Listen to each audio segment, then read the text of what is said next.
Who truly holds the power to define sovereignty, intellectual property, or land ownership? These are the questions that define the narrative of Indigenous struggle and resilience worldwide.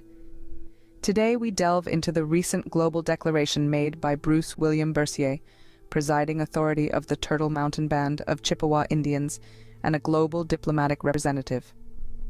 On September 23, 2025, Bercier made a bold move. He issued a formal declaration asserting sovereign jurisdiction, intellectual property ownership, and land ownership rights over ancestral territories.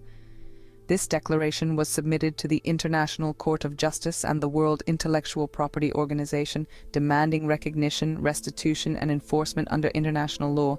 The declaration's key points are compelling.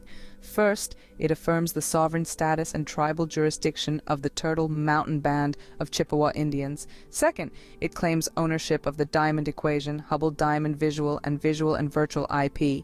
Third, it asserts land ownership rights due to the non-receipt of the Pembina Treaty. But Bercier didn't stop there. He also demanded a $27 million settlement for suppression and violations of his people's rights. Finally, he called upon the ICJ and WIPO for formal recognition and enforcement of these claims. Bercier stated, "This declaration stands as a permanent record of Indigenous justice, sovereign authority, and intellectual protection." This declaration could potentially set a precedent for Indigenous groups worldwide, redefining sovereignty, land ownership, and intellectual property rights.